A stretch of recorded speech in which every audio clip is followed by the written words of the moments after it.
time is it? Your show. Yeah, what time is it? Your show. Yeah, what time is it? Your show. Yeah, he's back from the dead. Your show. Putting it on the map, yeah. Saskatoon. Right next to New York. New York. Yeah, what show, yeah? Your show. What time is it? Your show. Yeah, time to talk some shit, yeah. Your show. You've tuned in, yeah? Yeah, fun Maggie. Bark, bark, wolf, wolf, who wants a treat, yeah? Keep listening. Hold on a second. Hold on 1 second. I know you can hear me. Here we go. Marge, you stay there. You stay there, girl. We gotta set our camera up.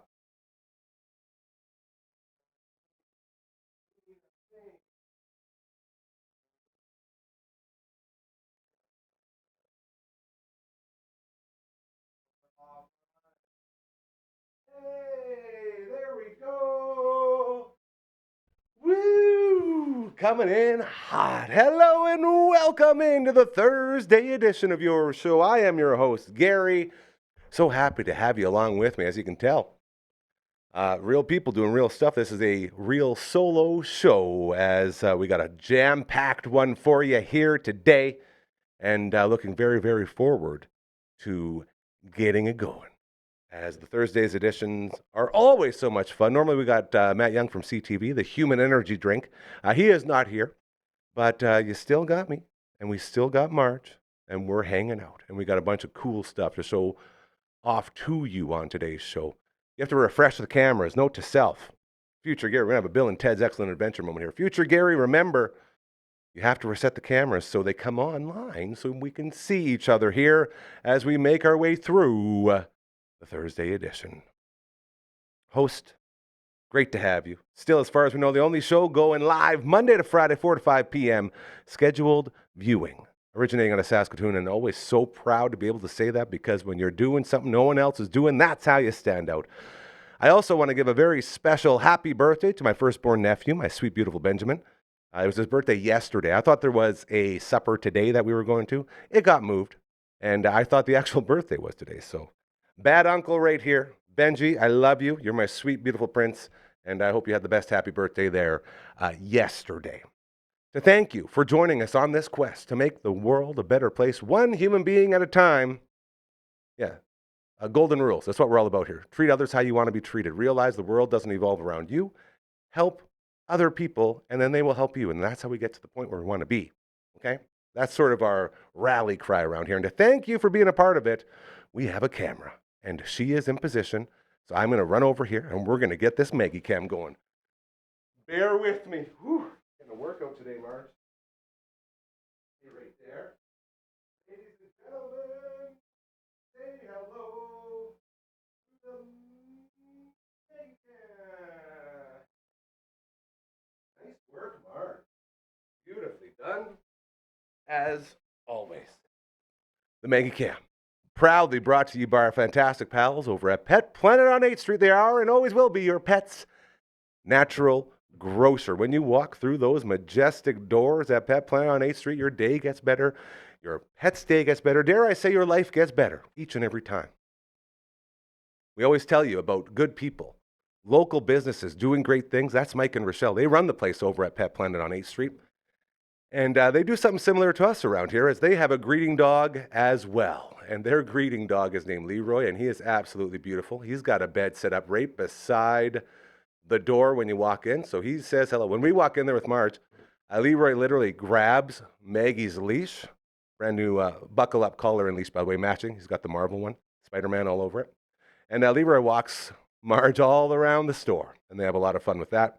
As we go and buy her Go brand dry food that she loves so much. It makes her coat so soft and smooth and silky. And the experience just keeps getting better. Mike and or Rochelle will walk you through it. They got all the toys your heart desires. Walls covered head to toe, top to bottom. They have aisles also full of toys for you. And the same goes for treats. Buckets strewn throughout the facility. Every Tuesday and Thursday, they got bones on sale for you, so you can load up with a discount. And that's always nice. You got to enjoy that.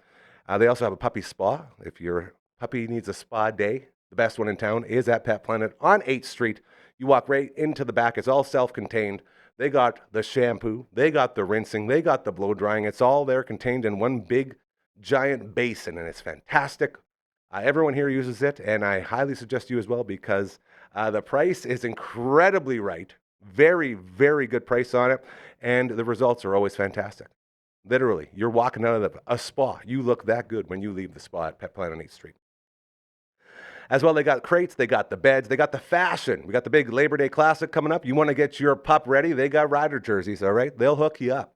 They also have incredible, fantastic, amazing, dare I say, aisles full of medicines and all the other stuff that your animals need. They got the licensing stuff covered for you. Everything right there.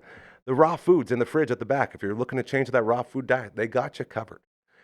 And if that's not enough, the cherry on top, if you will, they do have everything open for you after hours and on weekends as well, thanks to Kirsten and Chris. So all of that and so much more waiting for you, always thanks to our fantastic friends over at Pet Planet on 8th Street.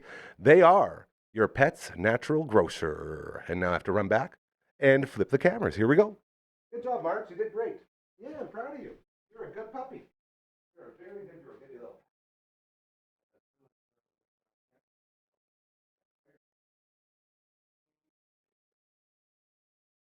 All right, you guys.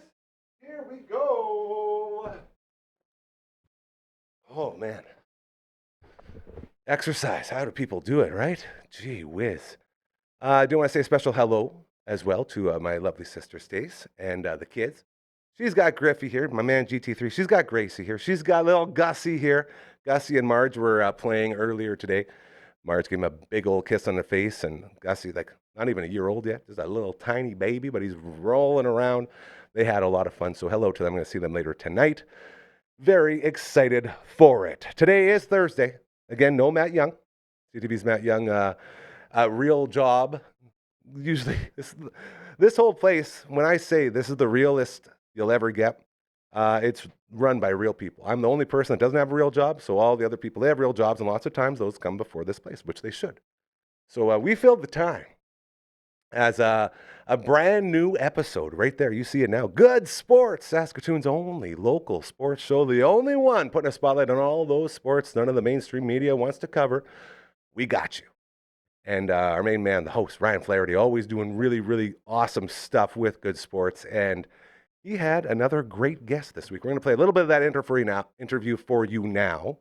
And the whole episode is up, so you can go and check out the whole thing after this. But for now, we're going to give you the main interview from Good Sports, episode 15. You can find it on the network. And I am going to find the button that says you can play this now. Very quickly, wait for it. There it is. Ladies and gentlemen, enjoy Good Sports. Good sport! All righty, time to welcome in our guest for this week, someone who has had the privilege of winning a national championship both as a player and as a coach with the Saskatchewan Huskies women's basketball program, among many other accomplishments as well. But we'll keep the list short just for the intro, and maybe we'll get into some other stuff as we go through this interview. It's Laura Daly. Laura, welcome. Thank you. I'm going to throw a weird curveball at you right off the top here because you were in Europe this summer, and we will talk in detail about that. But I also know you played in Europe for a little bit. I did. So my question is, because you were in Germany, right, when you played, is the food in Czechia any different from German food, or did you get to try anything new on this particular trip?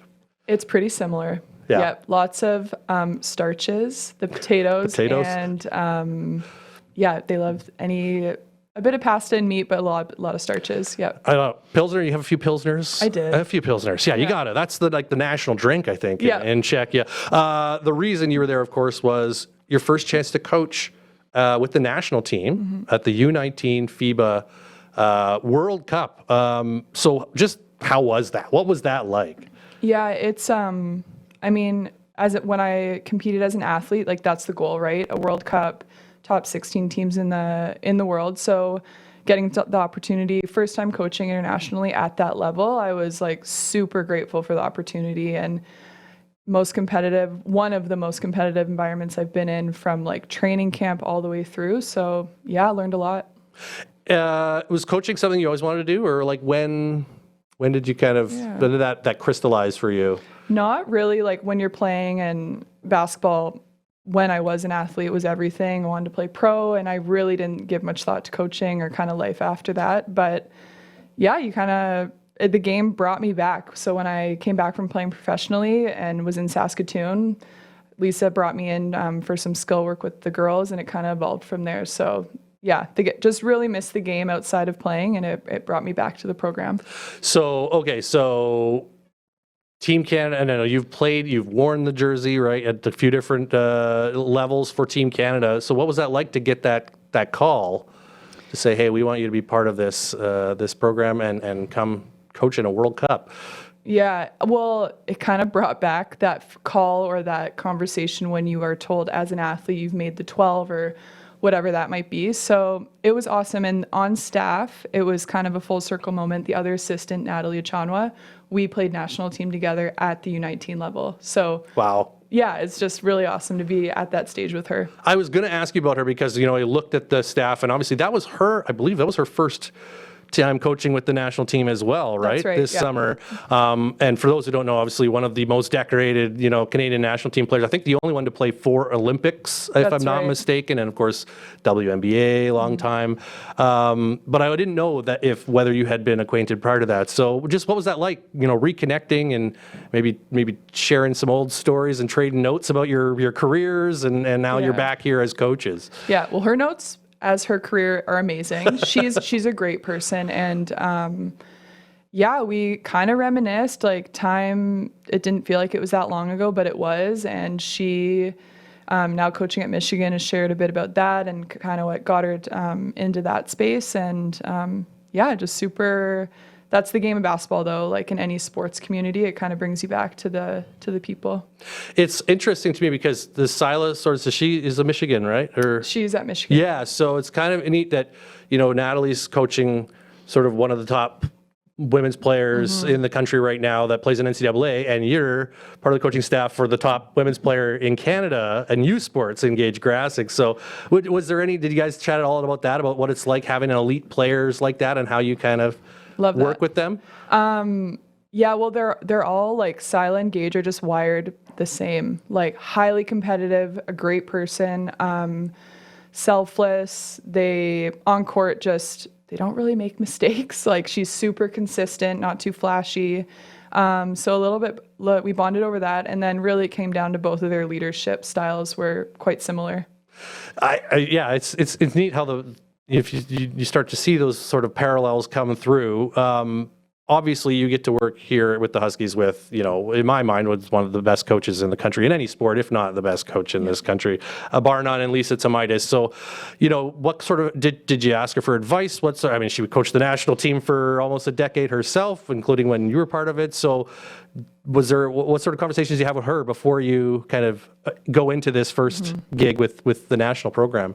A lot. I asked her, for sure. She was the first person I told when I got the call, and just leaned on her, kind of like when she initially started, like, what was your first training camp like? Like, it's changed a lot with length of training camps and things like that. But just, what was it like? Kind of, what are those coaches meetings like? But she just said, just be yourself. At the end of the day, be yourself. You have a lot to bring to the table, and enjoy kind of the summer because it was super special. Is there anything from even from playing for her or anything like that, and maybe it's not even something like you said that she's explicitly sort of offered as advice, but that you sort of internalized in terms of like a philosophy, or maybe something, maybe it's even a specific drill, like anything from Lisa's coaching style or approach that you have in yours or that you've taken from her? I think there might be or borrowed. 2. Yeah, definitely. There's probably 2 things. So the one would be her attention to detail. Like, this is a World Cup. Everyone's good. Everyone's athletic. So how can we take advantage of how certain defenses we're seeing and what that might look like? So just like really picking apart the game that way. And then like, how are we breaking that down in a drill, in a practice, in the prep? And the other would be like, you're U19 and they want to be treated like adults as they are. So just treating them that way in everything that we do, travel, how they act in meetings, like just really leading in that sense and saying like, this is kind of what you want, so this is what it looks like. It's like having a whole team of like the best recruits in like first year or second year players in a youth sports program, right? But all in one place. So I'm sure there is like, it's a little bit of a different dynamic when you're trying to work with the staff to figure out whose roles, who fits what roles, because all these players are used to being the stars of their own teams. What was that like to kind of figure that out and work out how all the pieces kind of fit together? Yeah, that's it. And you're together for a short, like we were together almost a full month, which it's still a short time to kind of like role clarity and get some rhythm that way. But they're phenomenal athletes and players. So just being really honest and powerful with any metrics we kept with stats and such for that was our feedback used on like style of play. So we found some answers that way and just everyone got an opportunity to kind of play and show. But at the end of the day, being a part of a team, you have to take a different role sometimes. So just providing clarity with those conversations and that would probably be the biggest thing. Did you run into any? Do you get any pushback? Do you have players sort of saying like, I think I can do more or different, something different, or? Yeah, and I think you see that at higher levels for sure. Like they're competitors, they want to play, and I actually think that's a good thing. So like welcoming those conversations and working together and how we can find a spot, what they need to work better at, like just keeping that in open dialogue. So overall, obviously the tournament, you got to the semis, so you got to the bronze medal game, very close final score. You end up just 2 points shy. Just take me back to that. I know it's still, matches, I think, the second best result that Canada's had. I think they've had a couple of bronzes, but never been to the final that tournament. So just, what when you're thinking back to it now, what kind of plays in your mind in terms of that, especially that bronze medal game, and what maybe was the difference in Spain versus Canada? Yeah, it's 7 games in 11 days. Wow, I think that's a lot. So, and talk about roles, like everyone's going to play. That's a lot of minutes to cover. But outside of that, that bronze medal game, Spain. So we saw them in exhibition play as well. So I think that was good for both teams. And not that we didn't come ready and fiery, ready to play, but they just are such a passionate country, and they are very, they're very crafty. So like their guard play, they can really pick apart a ball screen or play out a semi-transition. And I'm not sure specifically if this group has been together longer and what that might look like and play a part, but I would say that's what it came down to, that just the style of play, almost we weren't there yet on the other end of the floor. So still super proud of the 4th place finish, and but definitely left the tournament like hungry, and because it was the goal was to leave with the medal. Yeah, and when you come that close too, I imagine like it's just that much tougher to swallow potentially. Do you, as a coach, how did those types of results resonate after the fact versus when you were a player? Like, is it easier or is it harder maybe to get over, or are you reliving certain things, or maybe it's timeouts in play? Like, what's that like? I think it's harder. Yeah, I think it's harder as a coach, and I don't know. Maybe there's more like fixation on, like you said, timeouts, preparation, whatever that might be. And And I wonder too, I've heard this too as well, because you can't actually, you can't be out there. Yes. So you're at some point you don't have any control. You can set your team up as best you can, but then they're the ones that end up having to execute the game plan, right? That's right. So I've heard that as well from coaches. It's sometimes harder because at some point it's out of your hands, and so you when you're a player and you obviously have lived through that, there's some form of control there, whether you are able to make it happen or not. That's a different story. But obviously this year has come with a big high as well, of winning another national championship. And I will use similar question is like, how does that feel compared to winning one as a player? Because you were part of the first title with the Huskies, playing with them, and now you're part of the third one as a coach. What are the emotions? How are they similar? How are they different? I'm just super grateful, but very different, right? Like 2016 team, a core group was back. The year before, a bit of heartbreak in the sense of just we wanted to, you want to win it all every year. So I think that got us to that 2016 team and winning it all. But the same kind of story also with this year's group that won, like we losing to Carleton in the national final, seeing them again. So yeah, just being through as a player, kind of the ebbs and flow of that season, and then as a coach as well was super special as well. So were you able to kind of help prepare the players this year for that emotional roller coaster, having been through it? Yeah, a bit, but they lead themselves so well especially when you have a leader like Gage. And obviously I'm there to lean on and have kind of been through it, but they were, after last year's loss to Carleton, like locked in. They were in the gym a ton, and it just showed like the skill level and the level of play was so high at the right time. I see. I mean, you're different players, but I see some similarities between you and Gage, and just in terms of the type of player and where the role you played on the team. What's that like coaching her? And how much of yourself do you maybe see? In her. I'll take that. That's very nice. Well, like very competitive. I'm a very competitive person. That we definitely have that similarity. I think like leadership, like lead by just like, she doesn't have a bad day. Like we say this about Gage, like showing up, and even if she shows up for her teammates, and just a super inclusive person. I think that goes a long way on and off the court. There's another similarity because I was looking at your numbers. Oh boy. I was looking at, and actually, because we made a lot about this past year about where Gage, her improvements as a shooter. Mm-hmm. And I was looking back, and the leap that you made from year 3 to 4 shooting the 3 was actually pretty similar to the leap that she, in terms of percentages and that. So there's something there. But of course, your year 3 to 4 was also, you were changing programs. Yes. So, I mean, I'm kind of jumping over here, but I'll get to that in a second. But when you're coming here to Saskatchewan, what was it, first of all, that drew you out to the Huskies after 3 years at Western?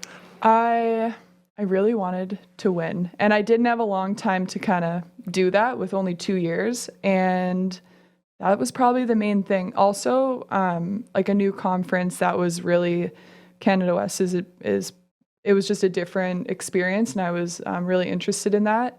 And then I think if you've been recruited by Lisa, having a conversation with her, you just kind of know.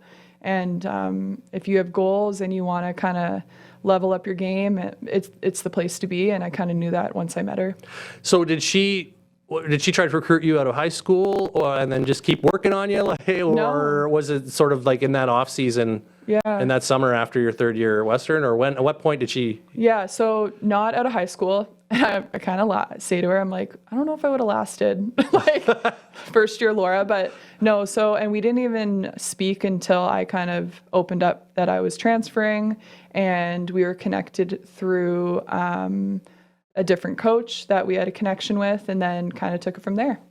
And so, did you know anyone out here? Were you what was? Yeah, because obviously that's a long way to go. Yeah, away from home, and especially for there's all this stigma of people from Southern Ontario and the perception of Saskatchewan. Yeah. And I don't want to paint everyone with the ssame picture, but I've had a lot of conversations with people who don't know a heck of a lot about Saskatchewan at all. So, what did you know? Did you know anyone here? What were your thoughts? Your preconceptions before you came? I did not know anyone. Yeah. So when I came on my visit, it was a cold month. I can't remember when it was, but I had so that was my first time in Saskatoon, in Saskatchewan, and I remember 2 conversations on my visit. Was with Dallas Emerson. So she's iconic. She was amazing. But a conversation, we just connected over really wanting to win. I got to see kind of how she prepped for a road trip. It was just that was awesome with her. And then also an alumni, Lindsay DeGroot. So she played at Mac and was also a transfer to USask and has stayed ever since. So and that Lisa made those kind of meetings and conversations happen for me. That was really important. So no, I'd never been, but it's lovely here. I love my job, and that's why I'm staying as well. But the people here are what make it, the community, and yeah. Well, you've kind of put down some roots here I now, have. right? Like you got married, you got the big fluffy, furry child, Fur baby, yeah. yeah, exactly. So I mean, I think the program's obviously glad that you stuck around too.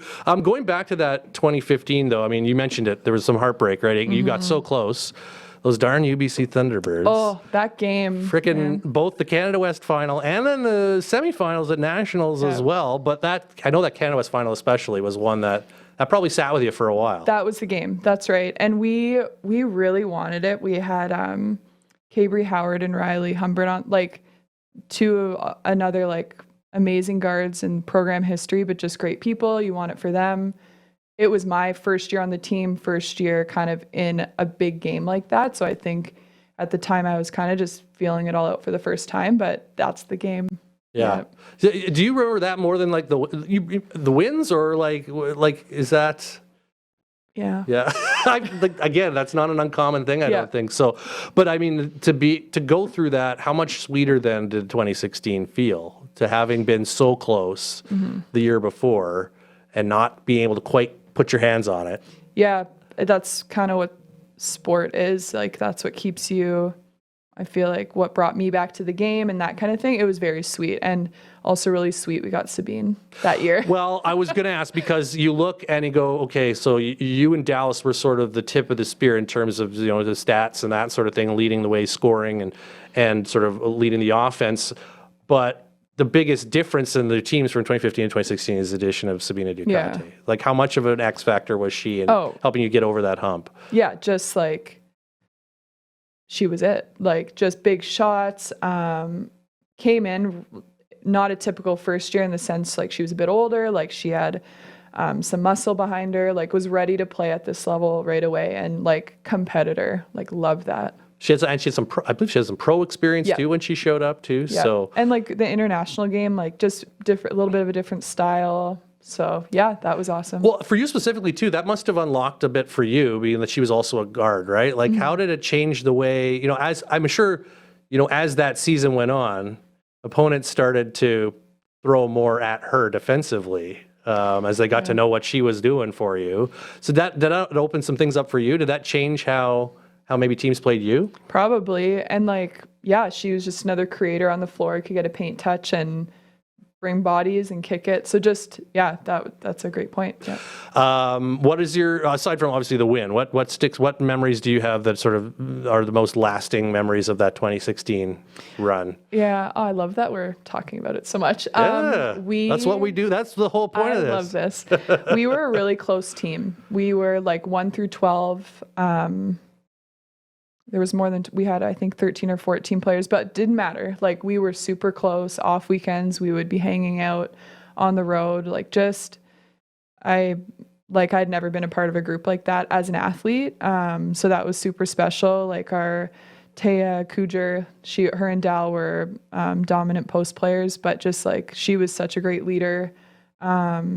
Kelsey, Desiree, just great people, and we were quite close. And something I also sort of noticed when I was looking at some of the stats from that year was how much the five starters really played heavy minutes that year. So did that take a physical toll? Like, how did you manage that? Probably. I mean, you kind of want to play the whole game usually, but definitely, like, I would think it did, especially for Dal, like, because she really saw bodies in the game, and they're so physical. So, but when it's your last year, you kind of just give her, and like, you got that one goal in mind, and yeah, it all worked out. I got to think too that the atmosphere at the Pack and playing there, I mean, I haven't seen a lot of other gyms that get those kinds of crowds. Yeah. What is that like, being, having that kind of following, that kind of support? Because for a lot of Huskies teams, a lot of the games, it's friends and family and maybe a few diehards, but you're truly had a full community support behind you.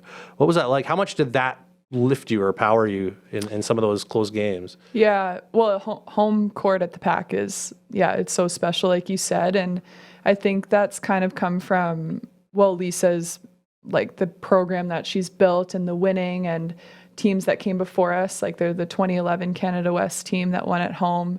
like I wasn't there, but I've heard lots about it, and it was just electric and standing room only, that type of thing. So I think it came from the players before us, and then we just have super loyal fans. You know what we got to get back going, though, is some form of the Chippin' Dads or Oh my gosh. something like that. Yeah. We need another parent fan group with, I don't know, that maybe do their own thing, but obviously I think that sort of ended with the last of the Humberts. They fifth year night, they invited, my parents were there, and they invited my dad to be in it, and that's like, I was shocked. I looked up out of a timeout and I was like, oh my gosh. So that was super special. I mean, I think I even did a feature on it at one point. I think I did a story back in the day. But I mentioned Humberts because you're not the only member of that crew that is coaching now, because Maddie was coaching Team Sask was it at the Canada Summer Games this year too? So with Cabry. And Cabry as well. So like this, you get the whole, you're really getting everyone out there into the coaching community. So that must be fun when you, like, do you still get together with them at all, or you guys, what's the conversations like now? Are you reminiscing, or are you sharing coaching tips, or talking about, oh, this player gave me this and I got to figure out how to deal with? Yeah, no. Well, Maddie's and Cabry, they did such a great job this summer with that group, and like phenomenal coach. But we still get together. Typically we don't talk about coaching. It's like, remember when coach did this or said this? It's really funny. And yeah, like just this past weekend, Riley, Maddie's sister, had a barbecue, and it was myself, Cabry, Dal, Jordan Halverson. So yeah, that's kind of what it's all about. The thing that I noticed, and I mentioned this to Gage as well when she was here sitting in that chair, is what struck me at the national championship this year is the level of loyalty that the alumni have for this program. To see not even just recent grads like players that you played with, but players from way back, 70s, 80s that were part of those really lean years that still come out in numbers. What's that like to just, I mean, you must have met so many different former, Husky alumni over the years, and just get a sense of just how big that family is. Yeah, Lisa is just, that's what she does, like creates special people and groups of people that stay connected afterwards. Have met a lot, like even on the road if we're in preseason in a different, like in BC, like really anywhere, there's typically a Husky alum that pops up that just want to come say hi and meet the team. So it's another thing that kind of like culture piece that separates the program. And I think too, for some of those alumni, especially the ones that didn't get to experience the success, there's a chance to now still be a part of that a little bit, that you've helped bring that to this program, and everyone can kind of share in that. And I think I've noticed that about what Lisa's done too, is that brought in all those people into that, be part of those championships. They're the ones who like push the needle, right? Like got us there, and so she does a great job. I'm curious, I mean, you obviously spent a lot of time on the road. When you would get the schedule, and obviously you only had the 2 years in Canada West, but maybe after your first year with the Huskies, when you guys got the schedule for the next year, was there any places that you were like, you were excited to go to, or what were your favorite stops on the road? I think my fifth year we played at Vic in their new gym. That was awesome. Love going to Vic. Anytime you're on the West Coast is good. And then I love playing Regina, at Regina. Yeah. That's one of the few other gyms that really gets big crowds out too, right? So that rivalry is tremendous. Is there some other, like, could you compare it to another rivalry? Like, how would you characterize that rivalry with Regina? Because you generally were winning more of the games, although they always gave you a good battle. Oh yeah, they're very talented, and like from like a province perspective, having the two of us go at it with like being typically both of us or us making nationals, like that says a lot about both programs. What would I compare it to? Does UConn have a Tennessee maybe? Maybe, yeah. At the heyday of that. I think. What I'm getting at is that I think that we sleep on the youth sports rivalries too much. Like we need to market that stuff a lot better. I've been lamenting, as a little aside here, but I've been lamenting the hockey schedule this season because of the way the divisions are formatted. The men's hockey Huskies only play the Golden Bears twice. Okay. And like there's one of the rinks doesn't get to host a regular season series this year. And I'm like, this is one of the best rivalries in all of hockey, in my opinion. And you're, not giving the fans an opportunity to really enjoy it. And plus those games sell tickets, right? So there's all those things that I think, we could have a very long conversation about what we need to do to help promote youth sports in this country. We do a lot more to do it, but I think juicing those rivalries is certainly one way to do it. Although it's neat to see Gage Grassick and Jade Belmore playing together 3x3 this summer. Obviously, Jade plays at Regina. I'm jumping back sort of the present here, but we were joking before we started. This has been sort of the summer of Gage because you guys win nationals, and then she goes off and she's playing 3x3. She's going to Chile. She's at the Junior Pan Am Games. They win gold there. So just kind of back to coaching her and what's that been like to kind of watch her continue, to use this platform and just kind of continue to ascend? Yeah, really special. I think. Yeah, you just love being on court with her, whether it's like in a team dynamic or just like in a small individual one-on-one, because she's always trying to get better. Like she just keeps kind of pushing that envelope and wants to work on something new. And that's probably the best thing about her. Like she's such a great person, and I'm really looking forward to spending last year with her. Yeah, one more ride. You dabbled, before we get to that though, you dabbled in some 3x3 yourself. Yes. What was that like, making that switch? Because it's a totally different game. Oh my gosh, it's so physical.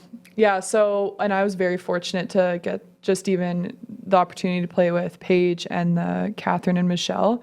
We were in Romania, and I just have so much respect for that group. Like their travel days are not easy. They play sometimes I'm not sure the scheduling, but more than one game in a day, and it's very physical. And you just got to be super fit. The ball is moving, and you got to be a 3-level scorer player. And on both sides of the ball, you got to be able to play some defense as well. So it really is the perfect game for Gage in that sense. So yeah, really, that was awesome. How did that come about for you? Was it, did Paige reach out, or like what was it reached out for sure, and we were training a bit together in Saskatoon, and they needed a body, and I was definitely, I wish I was in a bit better shape at the time, but I just went out and competed. I mentioned off the top as well that you did play some pro, and I was looking back. And that was something that you had put out as a goal for yourself pretty early on. Mm-hmm. What was that experience like? Do you wish it had been longer, or did you get enough of a taste, or how would you summarize sort of that phase? It was, to go from such a high, our 5th year of winning, and then I think I played some national team that summer and then left end of August. It was great. It was just to be in a different country, different cultures, and you're getting paid to play the sport. I do wish I played a little bit longer. I think, and just experience maybe another country in that sense. So that's why I like different coaching opportunities. This is so awesome, but really enjoyed it. Would highly recommend if any athlete gets the opportunity to do it. You learn a lot about yourself because it's just you and the team, a new team. And coach. So yeah, really enjoyed it. Were there any other Canadian players or North American players on that team with you, or were you was it all Euros? I had a teammate she played at Lipscomb and Chattanooga. She was a transfer, but so her name was Ashley. She was awesome, more of a stretch 4. And then a guard from Czech who this summer I saw, she was on the U19 staff for her country. So wow, cool. Got to see Petra. So there you go. Another great guest interview with Ryan Flaherty, a new episode of Good Sports out now. You can check out the whole thing, as he always does an incredible, incredible job. Thank you to Flats again, and everybody here at the network, man. I'm always so grateful, when you take a step back and see all the truly incredible stuff we're doing here, and good people creating really good things. Good Sports, another great example of that, putting a spotlight on all the different sports and people that don't get a spotlight around these parts. And it's very cool and special to be the only ones doing it. So great job in good sports. Be sure to check out the full interview as we continue here on the Thursday edition of your show. No Matt Young today, as his other duties have come up. So he's doing his real job like a lot of people. It is getting real close to supper time. You see the ruckus cock behind me. You know what's going on. This is your passport to greatness. Join the 69 Wing Crew. Head to Bugsy's, either location, Markham Mall or Lawson Heights. Pick one of these bad boys up. Start knocking out these flavors today. Every Tuesday and Thursday. Today is Thursday. Over half price off your wings. So go in there, get like half a side done, stamped up. I don't have the math for that, but I'm sure there's some math in there. So many incredible flavors for you to enjoy. I'm still saying the cinnamon bun, one of the best there. It's like a dessert wing. They got the creamy taco wing. It's a taco wing. It's incredible. So many more. We talk about them all the time. You need to try them, and this is your way to do it. You get them stamped off, and then once you're done, all 69 of those wings, you join the club. You become a member of the 69 Wing Crew. You get the ruckus cock shredding on top of his amp. It's all there. And I promise you, they're so good. They always bring us a couple of these flavors into the 13th Melon, our green and white show that we do, our watch party during the Ratter games. And they also bring us appetizers. They now have cauliflower bites, so you can get your flavors on those cauliflower bites. It's all here for you. Vegetarians, they got you covered right there. So check out the 69 Wing Crew. Join the team. And, yeah, supporting another great local business. Great people doing great things. Brad and Jen and their teams, we love you guys so much. You can also order on Uber Eats and skip the dishes. Just head to Smitty's, order a plain wing, and in the memo, put the flavors that you want from your passport, and boom, you're getting them, okay? As well, quick shout out to our friends over at Super Skills Hockey. They're in the Martinsville Rec Center, upstairs, over top. Like, you can see the ice surface from their facility. State of the art. It's futuristic, man, when you walk in there. It is time to get your kids ready for another hockey season, and they do it the best over at Super Skills Hockey, all right? So you can head to superskillshockey.ca and get all of that going on. As well, our buddy Kendall with a touch of positivity. They're doing another puppy massage pop-up going on this September. You can head or send an email over to a touch of positivity at gmail.com. That's PAWS activity, and get signed up for that. Marge uses her all the time. It's all about getting that better quality of life for your animal as they get older. They make sure all the stuff works. Maggie with only 3 legs, she's got hip and back problems, and Kendall gets in there and does all that, so you can get signed up over there. As we continue the Thursday edition of your show, we've had some changes around here, and lots of stuff getting lost in between. This is a little curtain jerk for you, pulling it back, as our sweet, beautiful network, Ryan, had to go out and get a real job.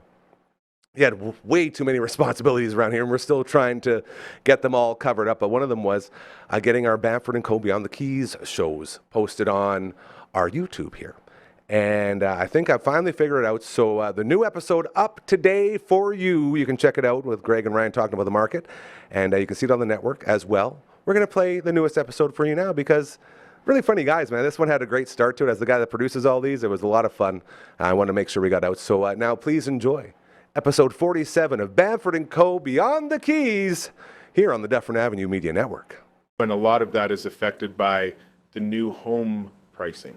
So new home construction costs a lot more, and that's becoming unattainable for a lot of people. So now they're waiting to get into used homes just because of just the price point, right? Mm-hmm. Even if you look at new townhouses in Brighton or Aspen Ridge, what they're being priced out at, they're quite a bit higher than what they are on like Lind and Stonebridge and so forth, right?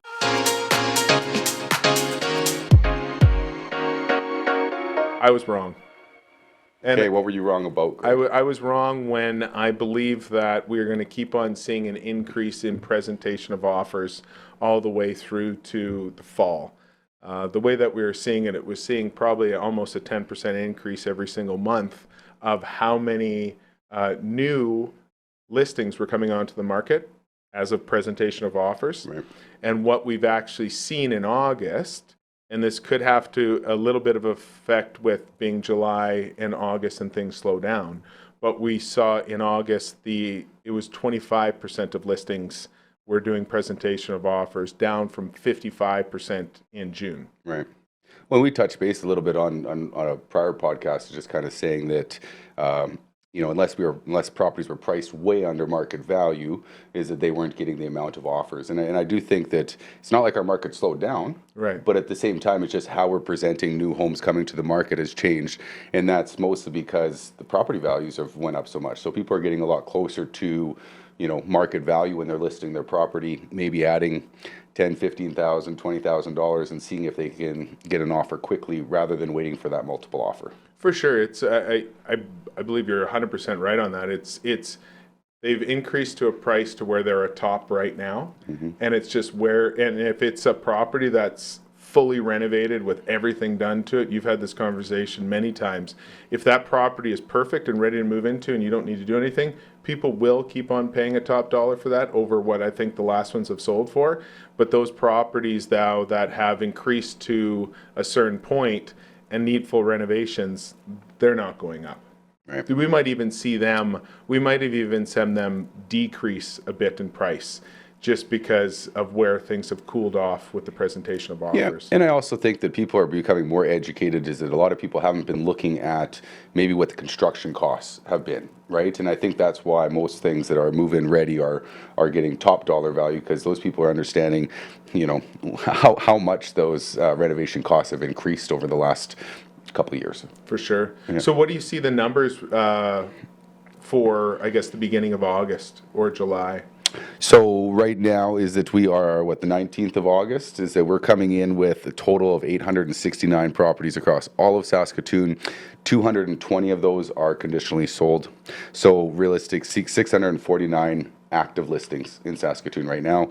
That leaves 377 single family homes, and then 66 townhouses, 163 condos out there. So realistically is that I would say that we're, we need at least 3 times the amount of inventory than what we have until things would start to balance out a little bit. And realistically, in the next, I just don't see that happening anytime soon. Yeah, we've had Chris Corrett, the CEO of the Saskatchewan Real Estate Association, on our podcast, and we were just discussing where we're going to see that inventory, and it's going to take some time to be able to build that up. I know that the government and the city is working towards trying to figure that out, but that's not going to happen tomorrow, and a lot of that is affected by the new home pricing.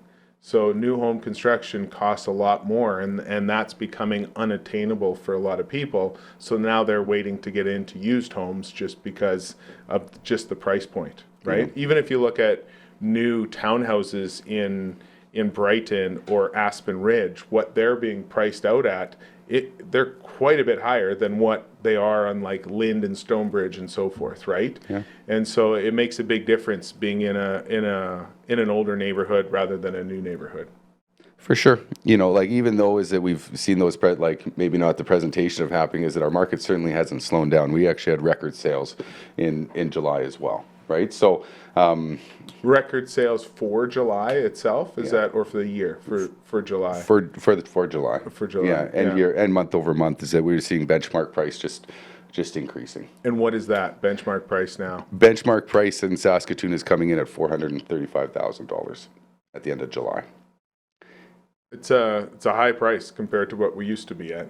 Oh, Like we used to be around that 355 to 365 for almost a decade, and it didn't really go much above that. I think that we've been only in last years we were just breaking the $400,000 benchmark, right? And that was probably, I'm not 100% sure, but I think it was just at the end of last year, wasn't it? Yeah, I think so. Yeah, for sure. So how much do you think we've went up this year so far on average price point?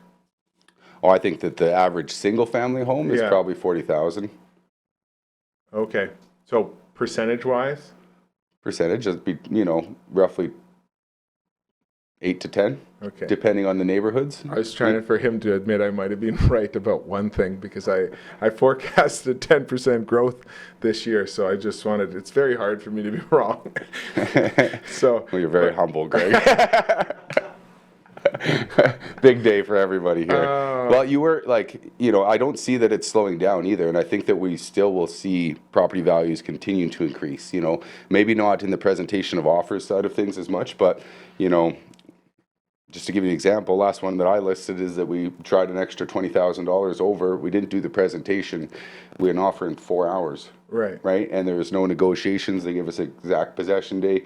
We basically eliminated 3 or 4 days of showings and still got, I think, of what is a great value. Right. But, you know, in the next couple of weeks is that we're going to see everybody back for school. The market's going to heat up more. We're going to see more listings coming to the market. It doesn't mean that inventory levels are going to rise. I think that they're going to stay pretty close to where they are right now. But the good houses, they don't last long. Yeah.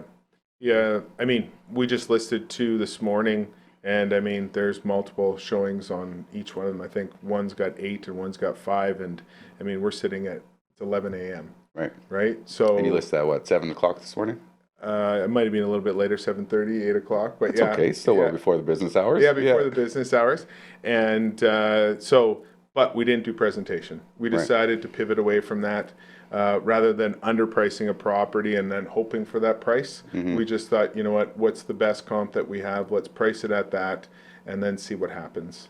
Well, and the problem is if you don't get that price right off, like if you don't get multiple offers in a presentation, then you're in kind of a tough spot where your property's listed 50,000 under market value, and then you're saying, okay, what do we do next, right? So then you've already taken it, you've already taken it into the market and got your best exposure for the first week. For sure. And I mean, I've had a lot of conversations with a lot of realtors just because, I mean, even though we talk to each other all the time and try to figure out what it is, we're also filling out the market because we've got a lot of great relationships with a lot of other realtors in the industry. So we're like, what are you experiencing? Like, what's your thoughts on this, right? And it's overall, I think it's the same feedback a little bit. It's like there's a lot of people that have missed out and didn't get that multiple offer when it first came onto the market. And now they're like, okay, so we brought it back to the market $20,000 higher. Sometimes it's working, sometimes it's not. Right. And then just feeling that out, right? So your first impression is the best, and coming in at the right price makes a big difference, doesn't it? right, it does. Yeah, makes a big difference. And just prepping those properties, I think that's just as much, is just as important as it ever has been, but probably even more important now. So even though the price point has got to where it's at, a lot of people think, oh, well, the market's hot, I can just list my property the way it is. Unfortunately, it goes, buyers want to buy, and buyers want to buy something that's ready to move into, and so sellers have to actually do that work. Yeah, and I think also from the mortgage perspective on things is that most people, if they're buying a $500,000 house, don't have $150,000 to go do updates or $100,000 extra that they're going to put on. So being able to include that all in your mortgage, not have to pay for it out of your pocket, and then try to do it as put it on your mortgage, that's difficult for a lot of people. So I think that's also why, the time, the energy, and then also the financing beside of it makes a big difference for most buyers. For sure. So there you go. Couple of good old Bobcats right there representing the Bamford & Co. podcast. Full episode up on the network as well on their own YouTube channel. They're doing amazing things, man. Caroline and Ann and their team over there, they're always pushing the envelope as far as things you can do in this wild west that is the internet. So all the love to them for always putting on a great product. Highly suggest watching that full episode. A lot of thoughtful, good things if you're keeping track of the housing market in this beautiful city and province of ours. As we continue here on the Thursday edition of your show, and set to wrap things up. If you got an event, you got something going on that needs to be heard. You're doing a charity, fundraiser, whatever it is. Your business maybe could use a spotlight. We got you covered, okay? Including the firefighters versus the police, the big hockey game going down, charity fundraiser, September 28th. Money going to the C95 breast cancer research. Very excited to be a part of that, as I will be your PA announcer for the event, announcing the lineups and, goals scored by number this or that. Definitely not Davey Nickel. He always says he's the best firefighting hockey player out there, and so he's talking about all the goals he scores, but apparently he didn't make the cut for this all-star team. So, we still love you, Davey. It's going to be a lot of fun. September 28th. Get some tickets, do some fundraising, support people that need it. That's what we're all about. So C95 breast cancer research, pretty important stuff. And I love all of our friends over there at C95. Shout out to them. And I'm sure we'll see a bunch of them at the big event. Firefighters versus police, September 28th. Get your tickets now. Something like that. You need help? We are here for you, the hyper-local voice of this city. Just send us an email. Get in touch with us, all right? Help us help you. And we even have a song for it. Just send an email to 1, 2, 3, 4. Contact@dufferinave.com. That is the email. This is the theme song.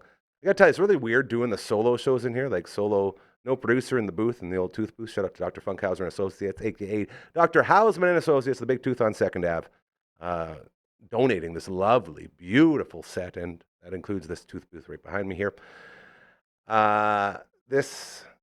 It doesn't have the same ring to it. You know, when we have guests here, it's a lot more fun. You got a lot more people singing it. It's great. When I sing it by myself, it's like, oh man, my voice is horrible. What am I doing? Why am I always out here embarrassing myself?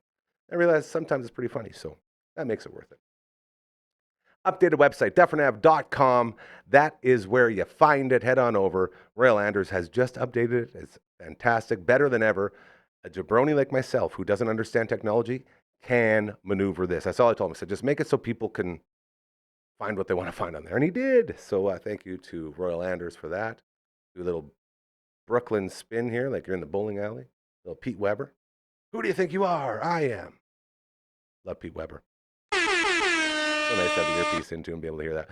And our Twitch stream tomorrow night, getting back at it. Chrono triggering, if you will. It's Brando and Gary Get Good at Games with Guests. Our guest being the Phenom. His first ever playthrough. It's a lot of fun. If you've never played Chrono Trigger before, one of the greatest RPGs of all time. Tomorrow night might be an early go time. We'll see. It'll be either around 5:30 or 7:30, in that range. Mondays, we do Gaming with Brooksy and Phenom, doing some Mario Galaxy over there, as well as some Super Smash Bros. And Tuesdays, Uncle Brando and yours truly are playing...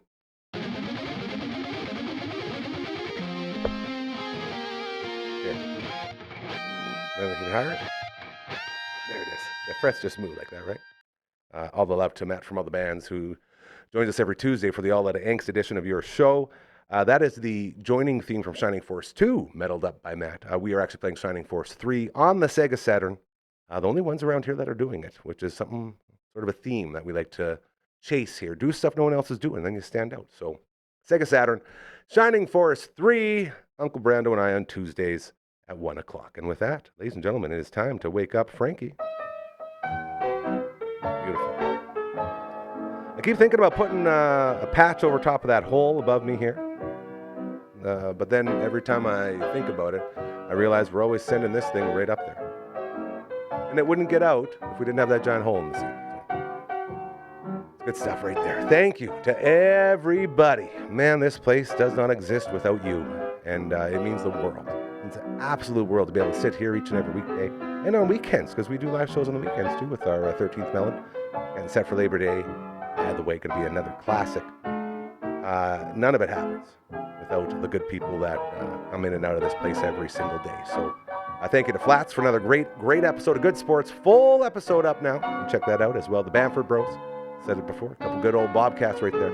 Ryan and Greg giving you a market update. That one also on the network, and you can check out their YouTube channel as well. They have their own. Again, doing great things over there. To LB for helping me through this. I always give him a phone call right before we go on. I almost had it this time, LB. I almost had it. Forgot to reset the cameras. Can't start a show without a camera being reset. So we got that done, and we made our way through. Tomorrow, oh baby, it's going to be another fun tape. I believe sales guy Derek will be in the house. Uncle Brando will be here. The return of Hard Cora. We'll do some What's Going On with Flats, and so much more. So until then, thank you to you. I say it all the time, and I mean it every single time. Thank you so much for allowing a place like this to exist in a world that tries very hard to make sure places like this don't exist. And that makes it special, man. So thank you, thank you, thank you. Have an amazing, incredible rest of your Thursday evening. No Jays today. They got a day off before they get at it. Possible World Series preview. They're saying the Brewers, the best team in baseball, in town tomorrow, kicking off a weekend series with your Toronto Blue Jays. Shane Bieber, yeah, the new guy, the stud, the workhorse of the rotation, will take the mound for your Toronto Blue Jays. His second start.